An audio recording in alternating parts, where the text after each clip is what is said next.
ఎన్నో శతాబ్దాల క్రితం దక్కన్ పీఠభూమి మీద ఒక మహాసామ్రాజ్యం వెలిసింది. వాళ్లు కేవలం రాజులు మాత్రమే కాదు, కళ, వాణిజ్యం, సంస్కృతికి ఒక కొత్త దారి చూపినవాళ్లు. ఆ పేరే శాతవాహనులు. పదండి, వాళ్ల అద్భుతమైన కథలోకి వెళ్దాం. అసలు ప్రశ్న ఏంటంటే, దక్షిణ భారతదేశంలో మొట్టమొదటి గొప్ప సామ్రాజ్యాన్ని కట్టిందెవరు? మౌర్యుల తర్వాత దక్కన్లో పవర్లోకి వచ్చి ఒక కొత్త శకాన్ని ప్రారంభించిన ఆ రాజవంశం ఏది? ఆ ప్రశ్నకు సమాధానమే శాతవాహనులు. ఒక్కసారి మ్యాప్ చూస్తే వాళ్ల సామ్రాజ్యం ఎంత పెద్దదో అర్థమవుతుంది. ఇప్పటి మహారాష్ట్ర, ఆంధ్రప్రదేశ్, తెలంగాణ ఈ ప్రాంతాలన్నిట్నీ కలుపుకుని దక్కన్ పీఠభూమి అంతా విస్తరించింది. ఒకటో రెండో కాదు, ఏకంగా 450 సంవత్సరాల పాటు ఈ ప్రాంత రాజకీయ, సాంస్కృతిక రూపురేఖలనే మార్చేశారన్నమాట. సరే, ఇంత పెద్ద సామ్రాజ్యం అసలు ఎలా మొదలైంది? దానికి పునాది వేసిన వాళ్లెవరు?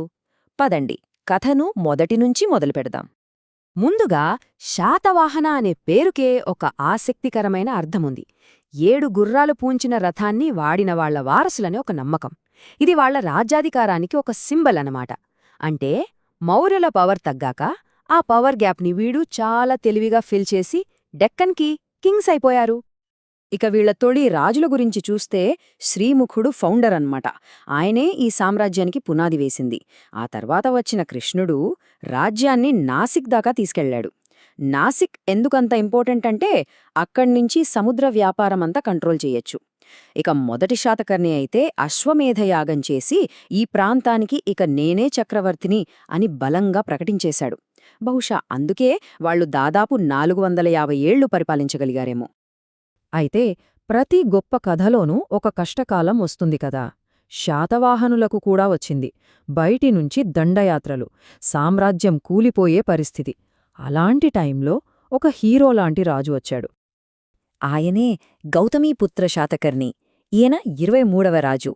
ఇక్కడొక ఇంట్రెస్టింగ్ విషయమేంటంటే ఆయన పేరు ముందు తన తల్లి పేరు గౌతమి పెట్టుకున్నారు. ఆయన కేవలం ఒక రాజు కాదు, పడిపోతున్న శాతవాహన సామ్రాజ్యానికి మళ్లీ ప్రాణం పోసిన వ్యక్తి. ఆయన విజయాలు మామూలివి కావు.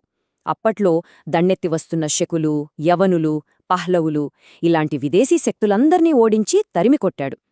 పోగొట్టుకున్న రాజ్యాలన్నిటినీ మళ్లీ గెలుచుకున్నాడు. ఎంతలా అంటే ఆయన గుర్రాలు 3 సముద్రాల నీళ్లు తాగేవని చెప్పుకునేవారు. అందుకే ఆయనకు త్రిసముద్ర తోయ పీతవాహన అనే బిరుదు కూడా ఉంది. ఈ విజయాలన్నిటినీ వాళ్లమ్మ గౌతమీ బాలశ్రీ నాసిక్ శాసనంలో చాలా గర్వంగా చెక్కించారు. అయితే ఆయన గొప్ప యోధుడు మాత్రమే కాదు, ఒక సామాజిక సంస్కర్త కూడా. ఆయన తనని తాను ఏకబ్రాహ్మణ అంటే బ్రాహ్మణుల ఏకైక రక్షకుడని, వర్ణ సంకర నిరోధకుడు అంటే సమాజంలో కులాల మధ్య కలగాపులకం జరకుండా చూశానని చెప్పుకున్నారు. దీనిబట్టి తన రాజ్యంలో ఒక సామాజిక క్రమాన్ని, స్థిరత్వాన్ని తీసుకురావాలని ఆయన ఎంతగా ప్రయత్నించారో అర్థమవుతుంది. కాని శాతవాహనుల కథ అంటే కేవలం యుద్ధాలు, విజయాలు మాత్రమే కాదు. వాళ్లది కత్తిపట్టిన చెయ్యే కాదు, కలాన్ని పట్టిన చెయ్యె కూడా. వాళ్ల కాలంలో సాహిత్యం, కళలు ఎలా అభివృద్ధి చెందాయో ఇప్పుడు చూద్దాం. ఇక్కడే వాళ్ల ప్రత్యేకత కనిపిస్తుంది. ఒక పక్క గౌతమీపుత్ర శాతకర్ణి లాంటి యోధుడు రాజ్యాన్ని నిలబెడితే, మరోపక్క హాలుడు అనే 17వ రాజు కూర్చొని ప్రేమ, ప్రకృతి గురించి ఏకంగా 70 పద్యాలతో గాథాసప్తశతి అనే ఒక అద్భుతమైన పుస్తకాన్ని ప్రాకృతంలో రాశాడు. అంటే ఒకే రాజవంశంలో ఒకరేమో యుద్ధవీరుడు, ఇంకొకరేమో కవి. శక్తి, సౌందర్యం రెండిటినీ అద్భుతంగా బ్యాలెన్స్ చేశారన్నమాట. సరే, రాజుల కథలు బాగున్నాయి, మరి ప్రజల సంగతేంటి? వాళ్ల కాలంలో ఒక సాధారణ మనిషి జీవితం ఎలా ఉండేది? వాళ్ల ఆర్థిక వ్యవస్థ ఎలా నడిచేది? ఇప్పుడు ఆ విషయాలు చూద్దాం.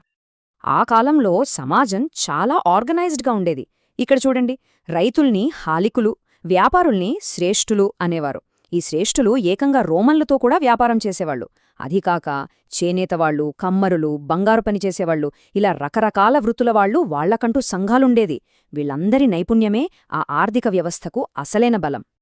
ఇంతకీ వాళ్ల ట్యాక్స్ సిస్టమ్ ఎలా ఉండేదంటే చాలా సింపుల్. రైతులు పండించిన పంటలో 1/6 మాత్రమే పన్నుగా తీసుకునేవాళ్లు. ఇది చాలా న్యాయమైన పన్ను అని చెప్పొచ్చు. దీనిబట్టి వాళ్ల పరిపాలన ప్రజలకు అనుకూలంగా ఉండేదని మనకర్థమవుతోంది. శాతవాహనులు చరిత్రలో కలిసిపోయుండొచ్చు, కాని వాళ్లు మిగిల్చిన ఆనవాళ్లు రాళ్లలో, నాణ్యాలలో, కథలలో ఇప్పటికీ బతికే ఉన్నాయి. వాళ్లు మనకు వదిలివెళ్లిన ఆ వారసత్వమేంటో చూద్దాం. ఈ 2 చిత్రాలు వాళ్ల కథ మొత్తం చెప్పేస్తాయి. ఒక పక్క వాళ్లు ముద్రించిన సీసం, రాగి నాణ్యాలు, ఇవి వాళ్ల ఆర్థిక శక్తికి, వ్యాపారానికి నిదర్శనం.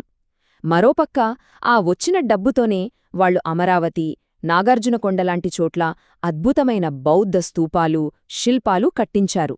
అంటే డబ్బు సంపాదించడమే కాదు, దాన్ని కళల కోసం, సంస్కృతి కోసం ఎలా వాడారో చూడండి. ఆర్థిక బలం ఉంటేనే ఇలాంటి గొప్ప కళాఖండాలు పుడతాయనడానికి ఇదే బెస్ట్ ఎగ్జాంపుల్. సో ఫైనల్గా వాళ్లు మనకిచ్చిన వారసత్వం ఏంటి ఒక్కసారి చూద్దాం. ప్రాకృతాన్ని అఫీషియల్ లాంగ్వేజ్ చేశారు. వాళ్లు బ్రాహ్మణ మతాన్ని పాటించిన బౌద్ధులకు కూడా పెద్దెత్తున సాయం చేశారు. అమరావతి లాంటి చోట్ల గొప్ప స్తూపాలు కట్టారు. ఇక నాణేల మీద ఓడబొమ్మలు వేసి సముద్ర వ్యాపారాన్ని ఎంతగా ప్రోత్సహించారో చూపించారు. ఇవన్నీ చూస్తే వాళ్లు ఎంత ముందు చూపుతో అన్ని మతాల్ని గౌరవిస్తూ పరిపాలించారో అర్థమవుతుంది. సరే, ఈ కథ ముగించే ముందు ఒక ప్రశ్న. దాదాపు 2000 సంవత్సరాల క్రితం శాతవాహనులు వేసిన ఈ పునాదులు, వాళ్ల కళ, వాళ్ల వ్యాపారం, వాళ్ల పరిపాలన, ఈరోజు మనం చూస్తున్న దక్కన్ ప్రాంత సంస్కృతిని, గుర్తింపుని ఇప్పటికీ ఎలా ప్రభావితం చేస్తున్నాయంటారు? ఒక్కసారి ఆలోచించండి.